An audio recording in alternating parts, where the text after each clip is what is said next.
मेरे आत्मीय मित्रों, नमस्कार। आज 12 जनवरी 2021 है और आज के इस AFEIS के लाइफ मैनेजमेंट में मैं डॉक्टर विजय अग्रवाल आप सभी का हार्दिक रूप से स्वागत करता हूं। फ्रेंड्स, कल मैंने आप सबसे एक छोटा सा प्रश्न किया था, पद बड़ा है या पैसा बड़ा है या व्यवहार बड़ा है, और मुझे यह जानकर बेहद खुशी हुई और जिसकी सच पूछे तो अपेक्षा भी थी कि आप लोगों से जो कुछ मुझे मेल मिले हैं उसमें सभी ने यह लिखा है कि व्यवहार सबसे बड़ा है।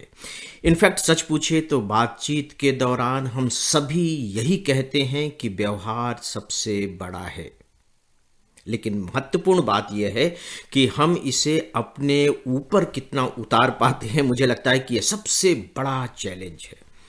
दोस्तों, मैं अंडरलाइन कर रहा हूं, सबसे बड़ा चैलेंज। हम यह तो चाहते हैं कि दूसरे का व्यवहार, दूसरों के व्यवहार, आचरण, विचार हमारे प्रति तो बहुत बेहतर हों, लेकिन जब हम अपना व्यवहार दूसरों के प्रति करते हैं तो शायद इस बात को भुला देते हैं कि हमें भी अपने व्यवहार को दूसरों के प्रति उतना ही बेहतर रखना है। आप बाइबल उठा करके देखिए। बाइबल की बात मैं इसलिए कह रहा हूं कि चलिए 2000 साल पुरानी रचना आप मान सकते हैं, धर्म ग्रंथ आप मान सकते हैं, उपदेश मान लीजिए, विचार मान लीजिए, दर्शन मान लीजिए, जो भी आप कहें, और यहां तक कि आप भारतीय ग्रंथों को उठा करके देख लीजिए, जो प्राचीनतम ग्रंथ हैं या दुनिया के जो दूसरे और भी जो ग्रंथ हैं, चाहे वो दार्शनिक ग्रंथ हो या उसे आप धार्मिक ग्रंथ कह लीजिए, एक वाक्य आपको बहुत ही जबरदस्त किस्म का मिलेगा और गांधी जी ने वर्तमान में इसे बार बार दोहराया है कि दूसरों के साथ वह व्यवहार कभी मत करो जो तुम्हें स्वयं के साथ किया जाना पसंद न आता हो। बहुत ही सिंपल सी बात है कि जिस व्यवहार को हम खुद पसंद नहीं कर रहे हैं, हम नहीं चाहते कि दूसरा व्यक्ति हमसे इस तरह का व्यवहार करे, तो सामान्य सी बात है कि हम भी इसी तरह का व्यवहार क्यों दूसरों के साथ करें। लेकिन मजेदार बात यह है कि हजारों हजार साल से ये बात समझाई जा रही है, लेकिन मुश्किल यह है कि हमें समझ में नहीं आ रही है। दोस्तों, आप सब इतिहास पढ़ते हैं, मैं इतिहास पढ़ता हूं, हर कोई इतिहास पढ़ता है, या अगर नहीं भी पढ़ता हो तो बहुत सी बातें इतिहास की हमें मालूम हैं। हम चाहे वो हमारी माइथोलॉजी वाला इतिहास हो, चाहे हमारा वो सच का इतिहास हो। उदाहरण के तौर पर हम सम्राट अशोक को महानतम सम्राट मानते हैं। महानतम सम्राट क्यों मानते हैं? उसमें कौन सी ऐसी महानता थी? और सच पूछे तो अगर हम शक्ति की बात करें, भौगोलिक जीत की बात करें कि क्षेत्र, साम्राज्य का क्षेत्र कितना था, उसने कितने विजय हासिल किए, तो सम्राट अशोक से भी ज्यादा जीत हासिल करने वाले सम्राट हमारे ही इतिहास में रहे हैं। लेकिन सम्राट अशोक महान क्यों है? हमें इन सब बातों को समझना होगा। या आप देखिए कि जब हम पॉलिटिकल लीडर्स की बात करते हैं तो पॉलिटिकल लीडर्स की भी जो ग्रेटनेस है, उनकी जो महानता है, उसका मूल्यांकन हम किस आधार पर करते हैं? नो डाउट कि जब एकेडमिक किस्म के लोग उनका मूल्यांकन करेंगे तो उनकी नीतियां कैसी थी, उनकी नीतियों से राष्ट्र को कितना फायदा हुआ, सही थी या गलत थी, इसके आधार पर उनको सही या गलत ठहराएंगे। लेकिन जब महानतम ठहराने की बात आएगी तब फिर उसमें जो आचरण है वो सबसे ज्यादा महत्वपूर्ण स्थान रखने लगता है। चलिए मैं आप सबसे छोटा सा सवाल पूछता हूं, बहुत ही छोटा सा सवाल है, और मुझे लगता है कि हम भारत के लोग इस तथ्य से बहुत अच्छे तरीके से परिचित हैं। हमारे देश में इतने प्रधानमंत्री हुए हैं, जवाहरलाल नेहरू जी हुए, फिर लाल बहादुर शास्त्री, इंदिरा जी, राजीव गांधी, और फिर लेकर के अब तक प्रधानमंत्री हुए हैं। उसमें से एक प्रधानमंत्री हुए हैं लाल बहादुर शास्त्री।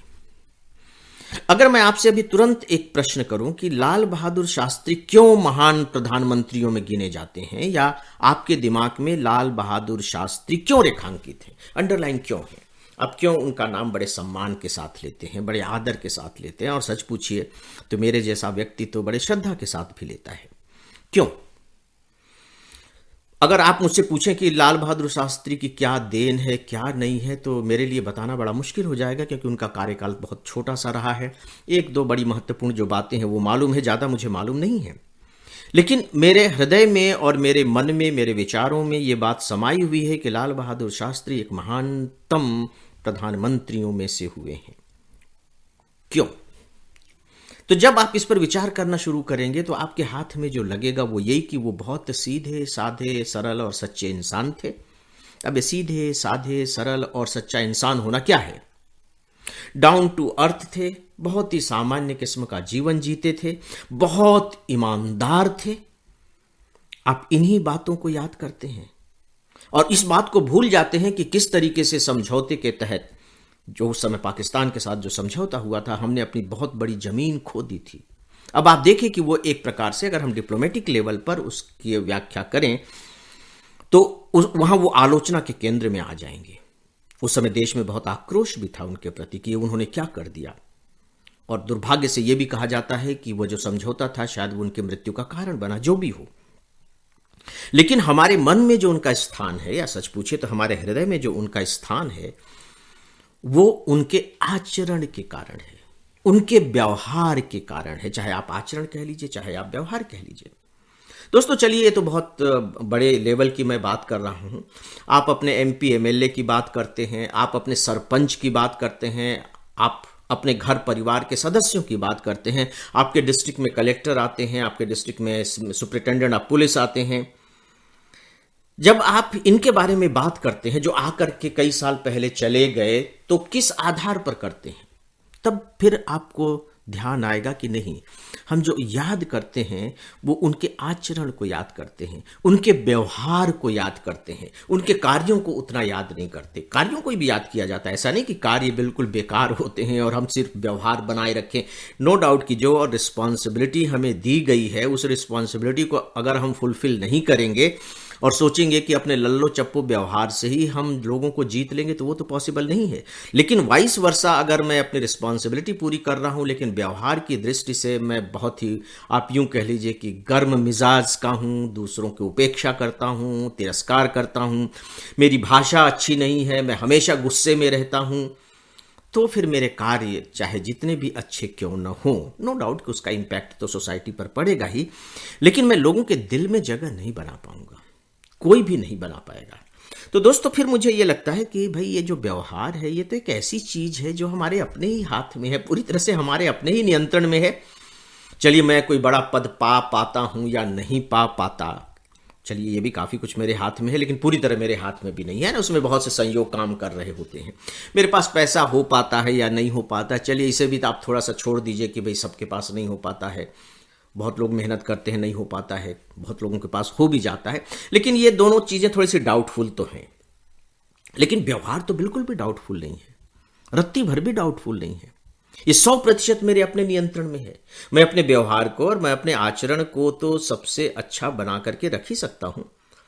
और आप सोच करके देखिए कि हम बात कर रहे हैं कि यही सर्वोत्तम है। पद पैसा से भी जो बड़ी चीज है, जो वस्तु है, जो सम्मान है, वो हमारा आचरण है, वो हमारा व्यवहार है। और मजेदार बात है कि ये 100% हमारे अपने नियंत्रण में, हमारे अपने हाथ में है। तो क्या हमें ऐसा नहीं करना चाहिए? क्या हमारे लिए ये मुश्किल होना चाहिए? तो मित्रों, इन सब पर आप सोच करके देखें, और डेफिनेटली जब आप सोचेंगे तो बहुत अच्छी बातें आपके हाथ में लगेंगी, और जब आप उसे अपना लेंगे फिर तो कहना ही क्या। तो दोस्तों, अब अपनी बात में यही समाप्त करना चाहूंगा। नमस्कार।